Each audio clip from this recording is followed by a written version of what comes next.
President William Samoei Ruto shall live to regret his decision of deciding to impeach the former deputy president Rigathi Gachagua.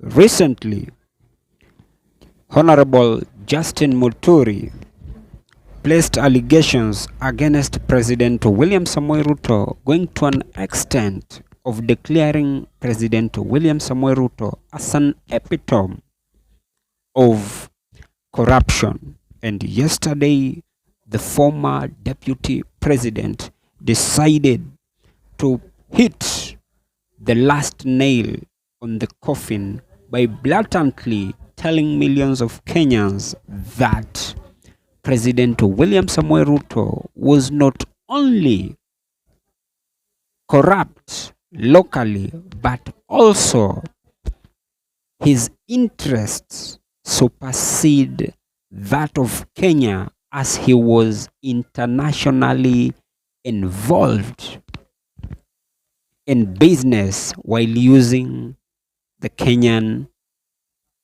name.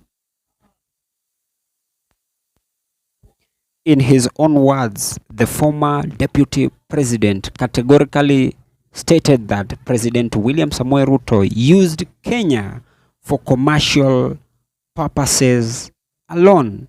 And from where I sit, knowing very well that President William Samoei Ruto is a man who is very vengeful, I kid you not, it is in the interest of time that it is either the former deputy president Rigathi Gachagua may bow down or go down with President William Samoei Ruto.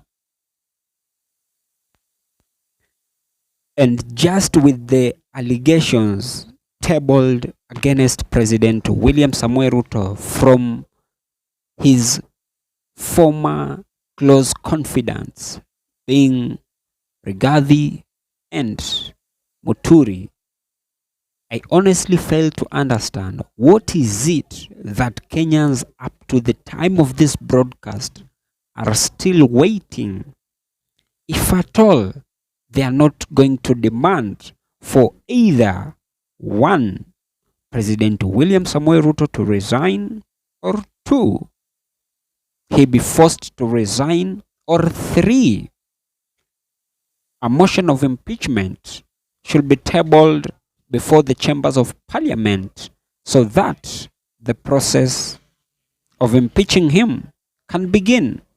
Because the tabled allegations, if at all they are going to be substantiated, then I kid you not, the least Kenyans should expect from President William Samoei Ruto is nothing apart from him resigning.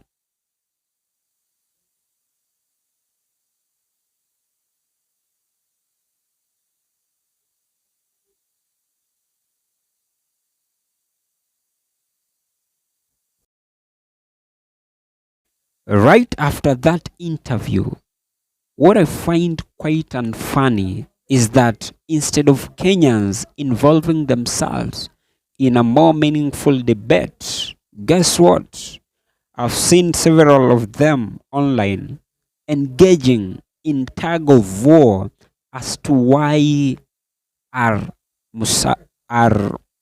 Justin Muturi and the former deputy president airing their grievances at this time when they are out of government. And from where I sit, I strongly believe this is not the time that Kenyans should argue in matters governance. It is just for we to ask either JB Muturi or Gachagua to substantiate his allegations so that Kenyans can demand accountability from President William Samoei Ruto. And once proven guilty, then he will have no any business apart from resigning. And from where I sit, I strongly believe these are not just allegations, because no sooner had Justin Muturi and the former deputy president aired the discrepancies, then I did see that Justin Muturi's security was immediately withdrawn. Some officers manning his security asked not to report to duty. And from where I sit, that alone, that act of withdrawing Justin Muturi's security automatically gives credence that what Justin Muturi told Kenyans is absolutely factual. Because if at all it was fiction, then why is it that the government had to quickly respond by withdrawing Justin Muturi's security? We Kenyans really have a very long way to go if at all we are to project this country in terms of development, because one thing that the political elites shall continue doing is just them using the divide and rule tactic to make sure that Kenyans are not divided.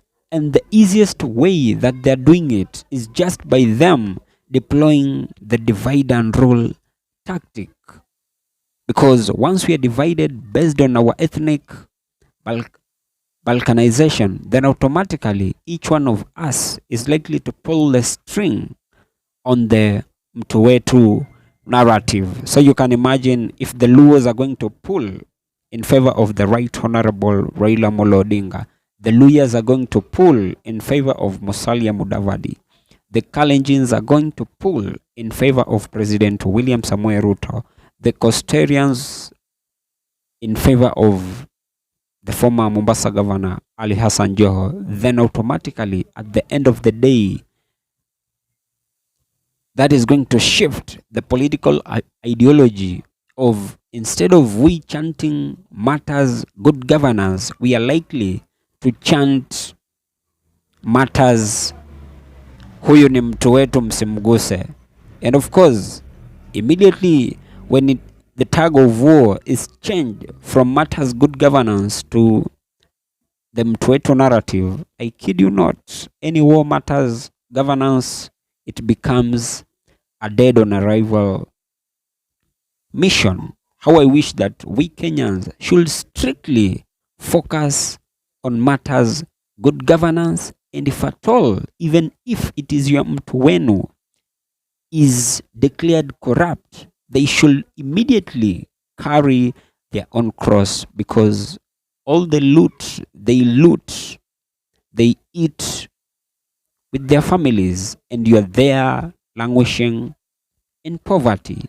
So I believe we can get all we want if at all we are to stick the war in matters integrity, accountability, and responsible use of public resources. Anything contrary to that, I kid you not, all our war shall be dead on arrival.